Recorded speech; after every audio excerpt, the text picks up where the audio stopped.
I'm very pleased that I have some co-presenters here today.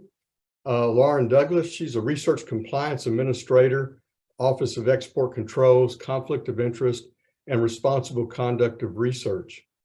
Also have Jennifer Smith, Assistant Vice President and Title IX Coordinator, and that's in the Department of Civil Rights and Equity Investigations. All right, thanks, David. Like David said, my name is Lauren Douglas. I work in the Responsible Conduct of Research office, and among other things, our office title is long.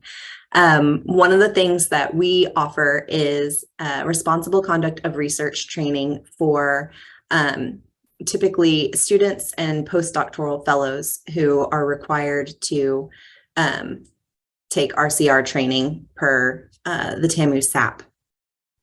You can see additional workshops that are coming up this summer, and we actually have one coming in July and then 4 coming in August. What I would like to talk to everyone about today is updated NSF requirements. In January, the NSF released the updated PAPPG, and one of the major changes that occurred was that our RCR training, responsible conduct of research training, now also must be completed by faculty and senior personnel who are supported by NSF funds to conduct research. Currently, TAMU requires that all undergraduate students, graduate students, and postdoctoral fellows supported by NSF research must take City RCR. It's an online program that you go to cityprogram.org, you register, and they take one of the courses outlined in the red box on the right.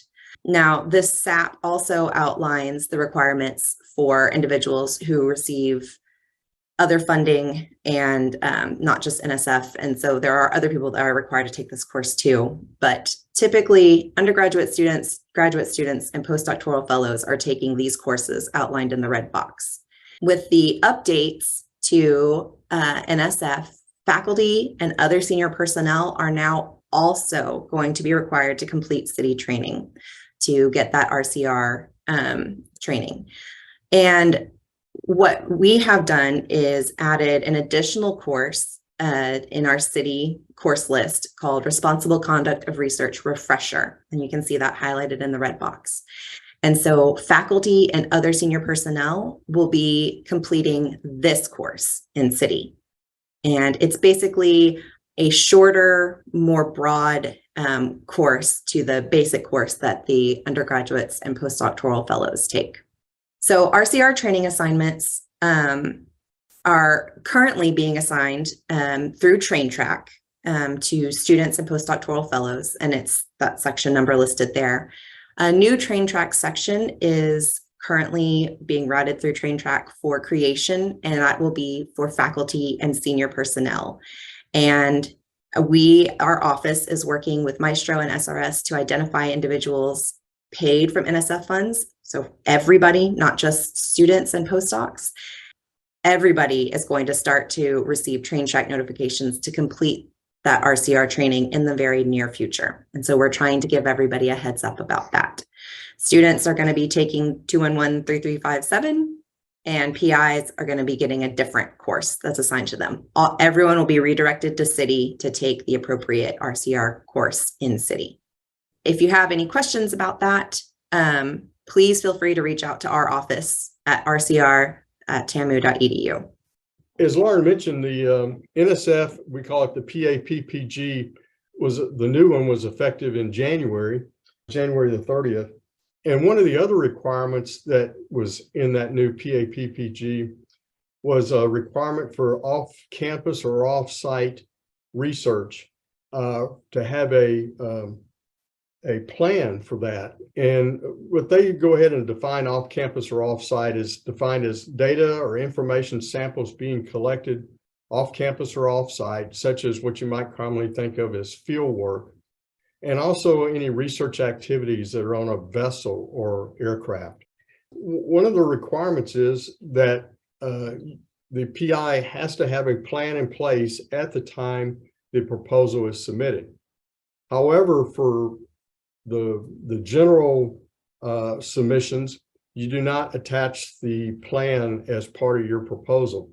But we do have to certify the authorized organization rep, the person in SRS that's submitting the proposal, has to certify that a plan is in place. And so we're going to do that either one or two ways. If the PI, will have the plan and wants to send it to us, that is fine. If you prefer, we'll just have a certification and the PI can certify that they do have the plan in place, and we'll upload that certification for the internal documents in Maestro. So we'll have that on record. This just shows like the NSF cover page, and you'll notice that in the up here, it's got a checkoff box here on the right, the bottom right, for off-campus or off-site research. So when you're submitting your proposal, you'll want to make sure, and you have that type of research, you want to make sure that you're checking that box. And then it has a place down here where it's, of course, it's electronic signature, but your authorized organization rep will be signing off that that plan is available. Now there is a couple directorates, and I'll point this out, the biological directorate and geosciences directorate that are doing a pilot plan right now. And rather than just have you say and certify that you have the plan in place, for certain solicitations, they're actually requiring that the plan be attached and uploaded in your proposal. And for them, they're limiting that to a 2-page plan. And they have certain solicitations, and we've listed a couple there on the screen, but there are probably more as they come available that are requiring that. So I certainly just point out that it's good to be reading the solicitations thoroughly, so that you're, especially if you're submitting to one of these directorates, to make sure, are they requiring this plan or not? And because you don't want to submit your proposal and leave out the plan and not have your proposal reviewed because of that. They go into a little bit of detail, these two directorates, about what they want to have in the plan. A brief description of the field setting and the unique challenges for the team. So where is this research taking place? And because of maybe the remote location, what are some of the challenges that the team will face? They want to make sure that you've thought through those things. Steps the organization will take to nurture an inclusive or off-campus, off-site working environment. So again, these are things that are going to be generally specific to that PI and the steps that him and his team, or her and her team, are going to be taking. Communication process within the off-site team and the organization. So that's very important. How is somebody that's out in the field going to be able to communicate back to the required person at the organization, maybe to report situations that are happening? And then mechanisms that are going to be used for reporting, responding, and resolving issues of harassment if they arise. So these are the items that are going to be required in the plan. And for these, the reviewers are actually going to be reviewing the plans as part of the broader impacts. And there's some specific questions that they're going to be asked. Now, a certain solicitation may add other questions for the reviewers to look at, but these are the ones right here, talks that I've got on the slide that the reviewers are going to be looking at. SRS on our website under resources, sponsor updates, we've got kind of a summary of this new requirement, and we have a link to just a template, a 2-page template. There's not a requirement to use that at all, but for a faculty member, if you're kind of need some help in kind of getting started, we'll be addressing these questions on the template. So that would be available if you want to pull that up. If you're not sure how to get to it, you can always email me and I can send you the link to that template. All right, so this morning we'd like to talk about civil rights and Title IX. This should be a familiar topic to many of you, so it's more of an update than a deep dive into it. All right, so at Texas A&M, the Office of Civil Rights and Equity Investigations is the office that handles these kinds of complaints. What we do is we gather all the allegations of discrimination or harassment based on a protected class. And the protected classes that A&M recognizes are the same as the federal protected classes. And so those would be race, gender, national origin, color, disability, religion, genetic information, veteran status, sexual orientation, gender identity, or age. You should be aware that A&M is different than some schools. We have a set of rules that's the 080101 series, and these rules apply the same to faculty, staff, and student misconduct in this area. Some schools have a different set of rules that apply to faculty that is engaging in sexual harassment versus a student who's engaging in sexual harassment, and then yet a third policy and process for staff. And A&M has said that sexual harassment is sexual harassment is sexual harassment, and it doesn't matter who the person doing it is. We are going to address the behavior in exactly the same way. All right, so it's great to say that discrimination and harassment is prohibited, but exactly what does that mean? And you should also know that the behavior that's prohibited that we're going to be talking about this morning under that set of rules 080101, it is the same both on campus and if you are in a remote location or you are even traveling to a remote location. If you're at a conference, these rules apply. Anytime that you are doing work as a student or as an employee, if you're doing A&M's business, these rules govern your behavior. So the first thing that's prohibited is discrimination, and that is defined as an adverse act based on any of the protected classes that I just went over. An adverse act, though, it requires a significant change in employment status. So we're talking about benefits or pay, failure to hire somebody, deciding to terminate someone, saying someone is not eligible for a promotion. And if any of those kinds of decisions are based on someone's protected class, that meets the definition of discrimination. So the classic example, of course, is paying people differently based on their gender, not on their qualifications or their job performance. Another example might be the supervisor of a lab only hiring grad students of a particular race or national origin. Perhaps the supervisor of the lab is from a different country and they feel more comfortable hiring grad students from their home country because they speak the same language, they understand the same culture. While that is understandable, it is also prohibited because it is a form of discrimination. It would prevent, it's a decision based on a protected class of race or national origin. Another example would be a supervisor not hiring a female for remote field work that takes place in a desert because the supervisor doesn't think the female would be able to survive those kinds of harsh conditions. Again, you are making a decision based on someone's protected class, and that's prohibited. Also, not providing reasonable disability accommodations. And of course, a wheelchair in a desert it's going to be challenging. And so there might not be an accommodation for some of these remote locations. It just might not be possible. All right, so harassment is also prohibited under the 080101 rules.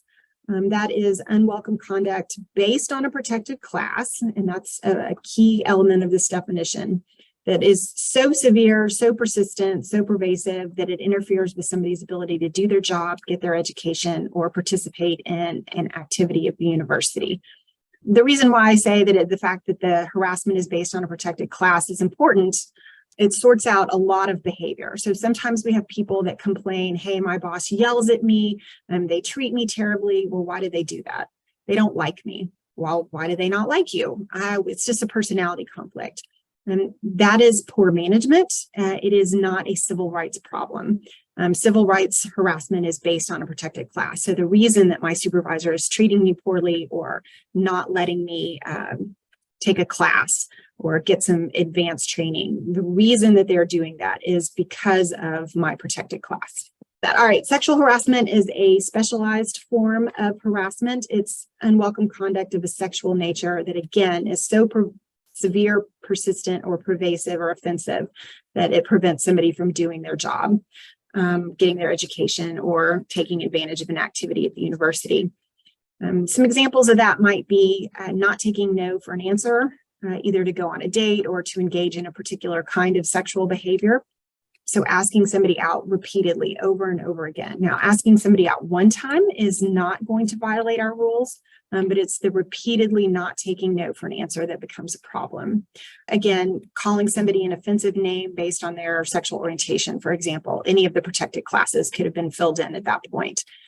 But a slur that was said one time, somebody tells an off-color joke one time, that is not going to be considered sexual harassment because it's a one-time event that a reasonable person would not find to be so severe, so persistent that they couldn't do their job or get their education. But it's the repeated nature of that behavior that becomes problematic from a civil rights perspective.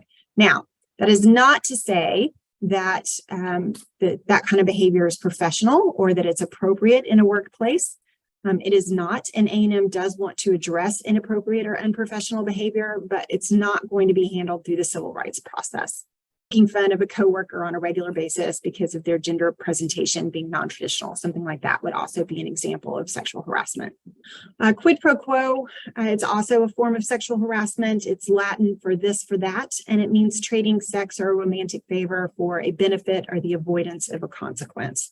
So when I was in 10th grade, I traded sex. I didn't, me actually, it's just an example, that, if you trade sex for an A in your math class in 10th grade, that would be an example of quid pro quo, this for that. All right, stalking. Stalking is one that our faculty and staff get in trouble with just as often as our students do.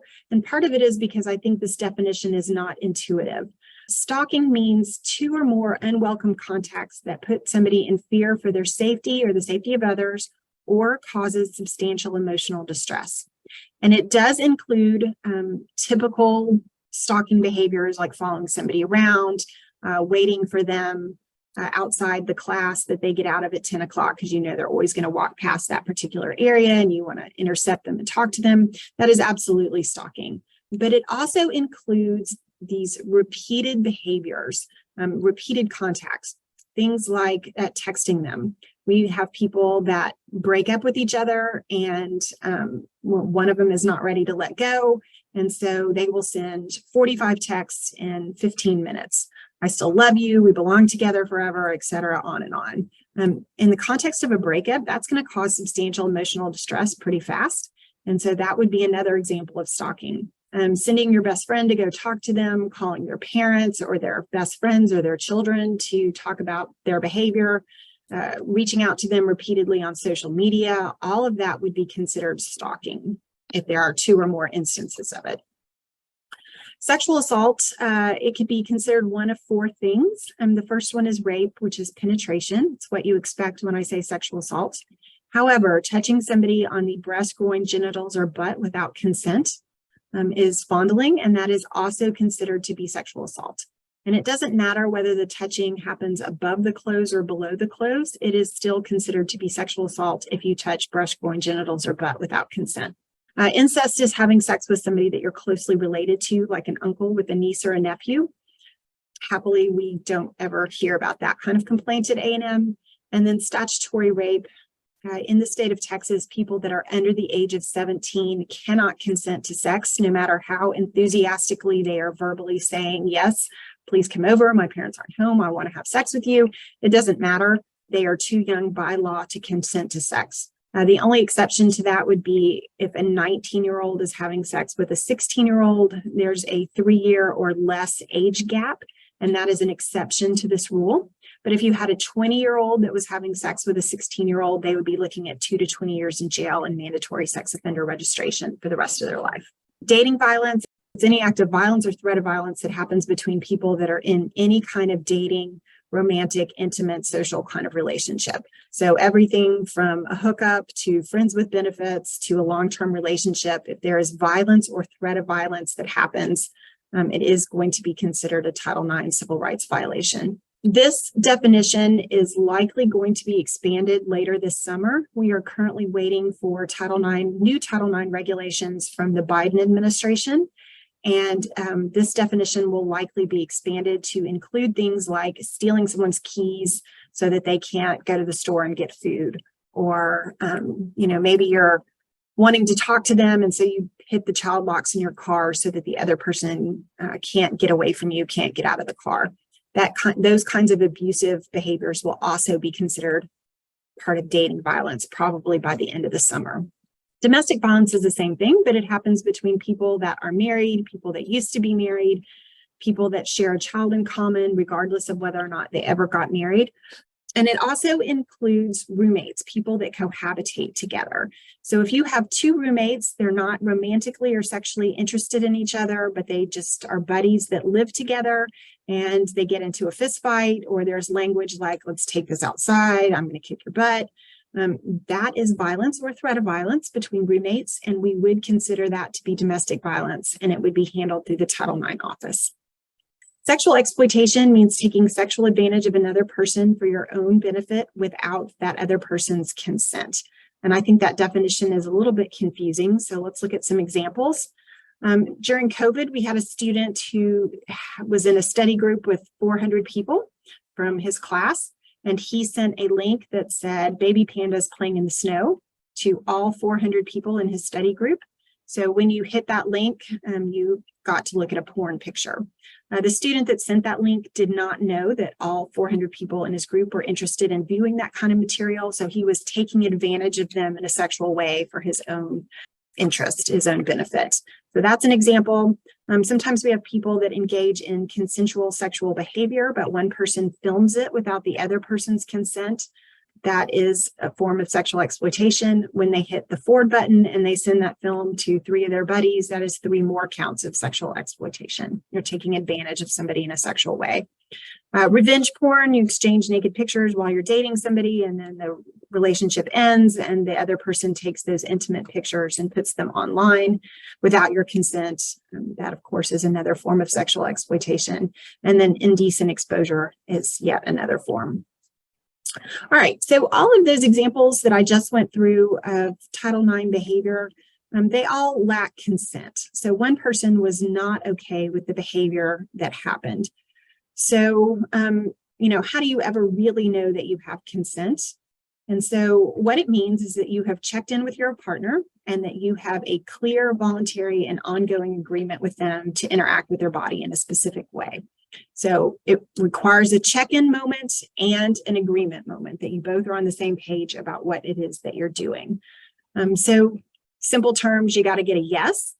And at A&M, we allow that yes to be based on nonverbal communication. Some schools require a verbal yes. So you have to ask, hey, can I kiss you? Can I touch you here? Do you want to do X, Y, and Z? And you have to get a yes for all of those things. At A&M, we do allow folks to rely on nonverbal communication. And so the things we're looking for when we're doing an investigation, things that indicate a yes to us. If somebody is engaging in mirroring behavior, you lean in for a kiss, for example, and the other person leans back towards you. That's mirroring behavior. You're doing the same thing to each other. And so that would be a form of consent. And the other thing that we look for is what we call escalating behavior. So you lean in for that kiss, and then they start taking their shirt off. So they are escalating behavior along the sexual line. And so that would also be another form of a yes. This person is inebriated, but they're more than just drunk. Drunk sex is fine. You can have sex in accordance with A&M's rules with someone that has been drinking, but you cannot have sex with a person that's incapacitated. Incapacitated is beyond drunk. This person, for example, they're probably going in and out of consciousness.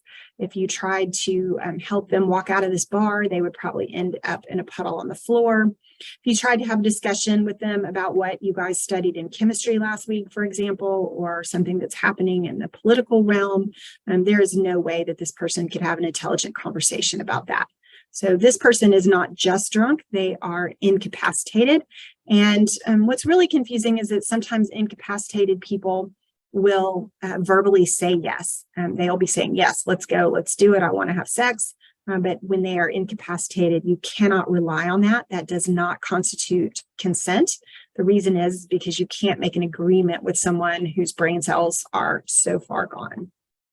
This person also cannot consent to sex, and particularly in our undergrads and graduate students, this is problematic. People that are asleep, you can't make an agreement with them. And so you can't wake somebody up by running your hands across breast, groin, genitals, or butt. If you want to wake somebody up, and perhaps have sex with them, touch them on the shoulders, touch them on the neck, touch them on the feet, wake them up that way, but do not touch one of those 4 areas. Otherwise, it is considered to be sexual assault because a sleeping person cannot consent. All right, I hope you don't need this, but if you ever need to make a report for yourself or a mandatory report, this is how it happens. First thing you should know is that all employees at Texas A&M are mandatory reporters, and included in the definition of employee are graduate students that receive a paycheck or a stipend. It doesn't matter if you are a part-time employee or a full-time employee, everyone that receives a paycheck or a stipend is subject to this mandatory reporting rule. So all A&M employees are required to report all known information about an incidence of discrimination or harassment, which is going to include all of the Title IX or sex-based misconduct that I just went over. If the victim or the accused party is affiliated with the university at the time of the incident. So if you have a student who's reporting something to you that happened before they became a student and they are not accusing, at the time of the incident, they're accusing someone who is not affiliated with the university, that would not have to be reported to the university. The only exceptions to this are medical providers and mental health providers. They report de-identified statistics only. So I get a report from them once a month saying, hey, I talked to 2 students this month that say that they were sexually assaulted, but that's all the information we get. So you can talk to them in confidence. A tricky part about this rule is that all A&M employees have a duty to report if they experience, observe, or become aware of an incident of discrimination or harassment. And so that means if somebody tells somebody who tells you about something, you may dismiss that as a rumor. You may not. You have to report that to the Title IX office, whether you know it was true or not, whether you believe it's just a rumor, it still does have to be reported to CREI. So the exception to that is if you are a victim of sexual harassment, sexual assault, dating, domestic violence, or stalking, you don't have to report it if you are the victim yourself. You have the choice to report that. You never have to report to your supervisor if they are the accused party or the respondent. So if your boss is sexually harassing you, you don't have to report to your boss, even if your boss has a rule that you have to report things to them at the same time that you report to CREI. You never have to report to your boss. The report does go to CREI. Reports have to be made as soon as possible. And so if you are in a location that has access to email or Wi-Fi, you're going to need to report that probably within 24 hours. If you are out in the middle of desert and you only have access to Wi-Fi when you go to town twice a week, that's when you would need to make your report. You should also be aware that mandatory reporting it's not optional. If you knowingly fail to report something, that results in termination. We do not have any wiggle room on that. So it does supersede your tenure rights if you're faculty. So the failure to report is very serious. I should also point out that there are criminal sanctions, so not just university sanctions, but also criminal sanctions. You could spend up to a year in a Texas jail for not reporting or be fined up to $4,000. And like I said, all reports come to CREI. So this is me. I'm located in the YMCA building. You can call us. You can just drop in. You can send us an email. You can also use the Title IX webpage. You can see at the top, there's 3 yellow buttons. One says make a report, and that is an excellent way to make a mandatory report because you're going to get a bounce back saying, thank you very much for submitting your report. If I were you, I would print that out and toss it in my desk drawer just because the sanctions for failure to report are so serious. You could show that on January 5th, you made a report about something that happened. All right, very quickly, what are the sanctions for engaging in the civil rights or the Title IX behaviors? An employee who engages in sex-based misconduct, any of the Title IX stuff, it is mandatory termination. That's straight from our chancellor. So any kind of sexual harassment, sexual assault, dating, domestic violence, or stalking, you are going to be terminated if you are found responsible for violating that rule. If there is discrimination or harassment based on any of the other protected classes like race, disability, religion, then the full range of employee disciplinary sanctions are available, including probation, not being eligible for a merit pay, termination, a reprimand. So there's the full range of employee sanctions for those kinds of behaviors. Students are different. We have a Title IX sanctioning matrix for students. that has about 60 behaviors on it. This is just 5 of them to kind of show you how the chart works. You can see the rainbow ribbon across the top. Yellow is reprimand, orange is probation, red is suspension, and purple is expulsion. Every behavior on the chart has the little boxes next to it, which demonstrate the range of punishment possible if you were found responsible for engaging in that behavior. So we would look at the facts and circumstances of each case and make a decision of where your punishment lies within that range. Students who engage in sex-based violence or non-consensual penetration of another person, it is a mandatory 1-year suspension. Even if we feel like the sanction should be less, we cannot. It is a mandatory 1-year suspension. After the suspension, the student could reapply to the university and come back to finish their education. But when they do, they can't be a leader in any student organization. They can't represent the university. So in an academic competition or in an athletic competition, they're not allowed to put on a jersey and go represent the university. They also would lose any institutional scholarship or stipend that they would otherwise be eligible for. So they can come back and finish their education, but they would lose all funding from the university. You also need to be aware of A&M's consensual relationship policy. A consensual relationship is any kind of amorous, romantic, social, intimate kind of relationship. Again, it covers everything from a hookup to a long-term relationship and everything in between. These relationships are different than the kind of behavior we talked about at the beginning.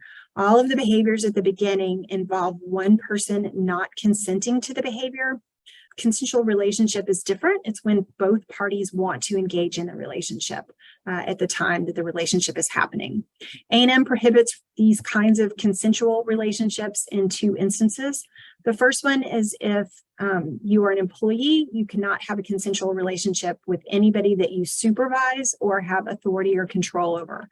So if you are in charge of someone's PhD committee, you should not be engaging in a consensual relationship with that person. If you supervise them, if you have input into whether or not they get a raise this year, any of that kind of behavior authority demonstrates that you have control over them. The second kind would be all employees are prohibited from engaging in consensual relationships with undergraduate students. Again, this is going to apply to graduate students that receive a paycheck or a stipend. So it's very important that your graduate students are aware they cannot date an undergraduate student unless you can apply for a waiver if there's a specific one that you want to date. A consensual relationship in violation of this regulation results in termination most often. In fact, every single one of them that I've seen come through my office, the employee has been terminated.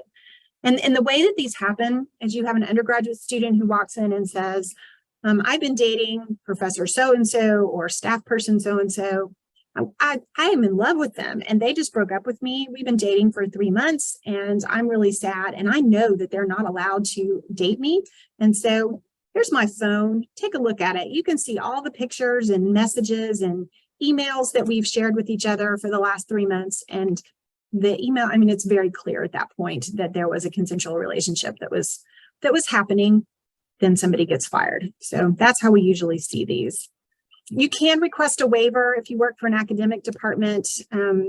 You send the waiver request to the dean of your college. You can get the form, shoot me an email, and I'll be happy to provide the waiver form. The undergraduate student does have to sign and approve that waiver request. All right. So inclusive means that people with different identities and backgrounds are welcomed into a group setting and treated as valuable members of the group.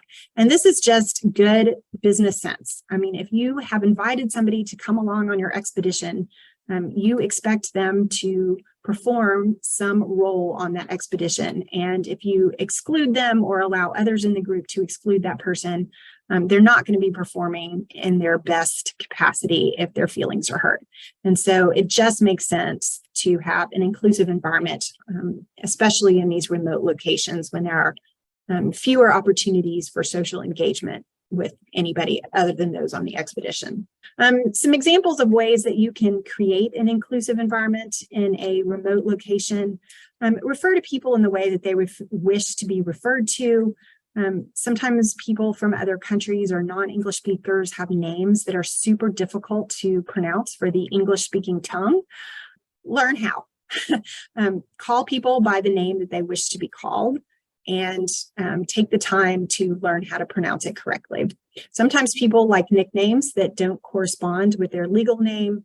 Call them by whatever name they want to be called by. Same thing for pronouns. It's just a matter of being nice to people. Call them what they want to be called.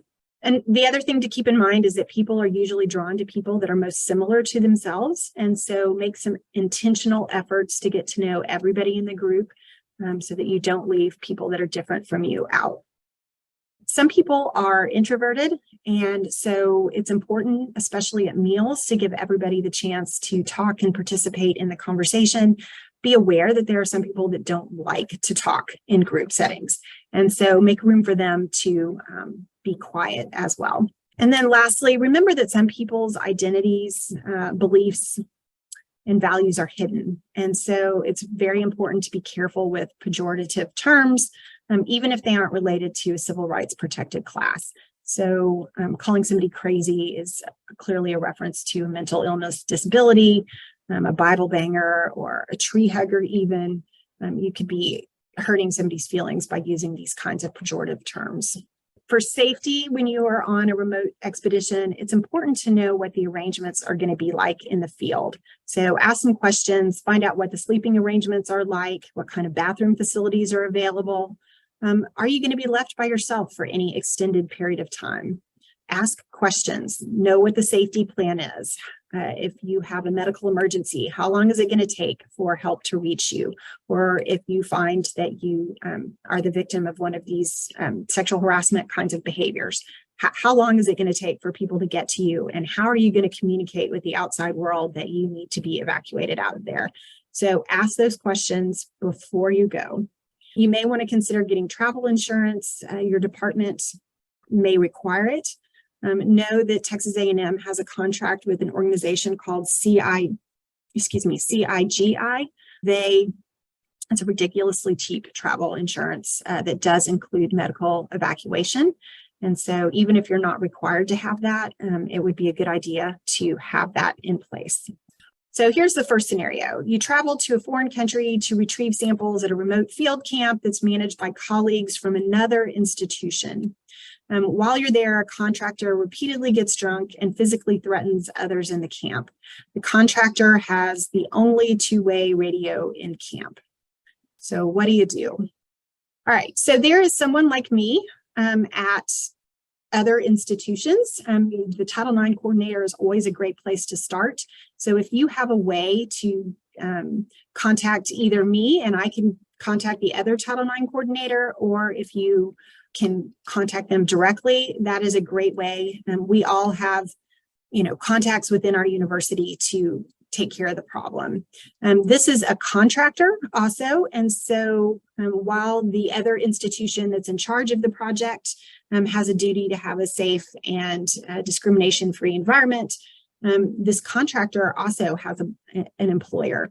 And so contacting whoever the employer is, they have an HR department and they will address this situation as well. You need to consider some safety factors here. If the contractor is repeatedly getting drunk, some self-help of finding the alcohol in camp and dumping it out might work. If he has the only two-way radio, it may be possible a person sleeps and goes to the bathroom. And so if he doesn't have the radio on him when those things are happening, you may be able to steal the radio that way. Or at some point, supplies are going to have to be refurbished by a trip to town or something. And so that may be the time to communicate. The second scenario, you're a PI in charge of a research project on a foreign ship. A graduate research assistant from another institution reports to you that she's been sexually assaulted by one of the crew. So this is tricky. The first thing I would do would be to have a conversation with the graduate research assistant and ask how she wants to handle it. Not all victims want to make a report to either law enforcement or to the Title IX office. Some of them are embarrassed. Some of them are worried about retaliation. And so, other than helping ensure her physical safety, she may not want to do anything else. If she does want help, then you, of course, have the same options for contacting Title IX on your campus. This is on a foreign ship, but I can tell you that the U.S. Coast Guard they have contacts all over the world. So, for example, if you were off the coast of Italy, they can contact their equivalent agency, the Coast Guard in Italy, and can help get someone off of a ship in this situation. So if she does want to be evacuated, by all means, contact the U.S. Coast Guard or get a message to me, and I will get that kind of help in progress. Third scenario, you're a graduate student working with an unfamiliar team on an isolated archaeological field camp. During evenings in the camp, the rest of the group engages in sexual chatter and dirty jokes, and the main instigator of the jokes is the person responsible for coordinating all access to the field. You ask the group to stop and they laugh at you. You take the issue to the camp leader, who reprimands you, saying that you are silly to make a fuss. So you pretty much have to make a decision here. Is it so bad that you want out of there? Or are you willing to put up with the sexual harassment and then report it when you are back in civilization? And so, if you decide to tough it out and just ignore the behavior, report when you get out, I would use that time to make some recordings if you have the ability to do that. If not, making notes about things that were said on what occasion, because the key to the Title IX office being able to address this is that they can show that it is persistent, repeated behavior. And so you asking them to stop, if you can get a recording of that and them laughing at you, the kinds and consistent nature of the types of jokes, if you can document it, that would be great as well. So scenario number 4, you're staying with a host family in a remote foreign village. One night, the wife of the family with her baby runs to your room for help as her husband is being physically abusive. This is also a tricky one because of the cultural potential differences. In some cultures, this is not, it's not forbidden like it is in America. And so, it just makes it tricky.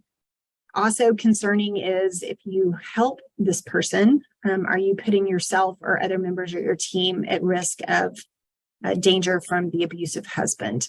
It would have to be a case-by-case evaluation. Are you going to make it worse? I mean, if you help the person, you're not a permanent fixture in this village. And so once you leave, even if you're successful in stopping the abuse that happens on that night, is it going to be worse for the person when you leave? So, you would have to make a decision, how far you went in helping this person, taking into account safety for your team as well. And, does this person have, after you leave, can she move to her sister's house somewhere else? You'd have to look at all the facts and circumstances. All right. I'd like to leave you with one last thought, which is being respectful of your coworkers doesn't mean that you endorse their beliefs. Very often I have people who push back on calling people by their preferred names, their preferred pronouns. And, they're saying if I call them something other than what they biologically or legally are, then that just means that I'm endorsing what they believe in. And it doesn't. It means that you are being respectful and that you are acting in a professional manner. You're being professional. And that's what we need on these kinds of trips, is people to do the job that they were hired to do on the trip.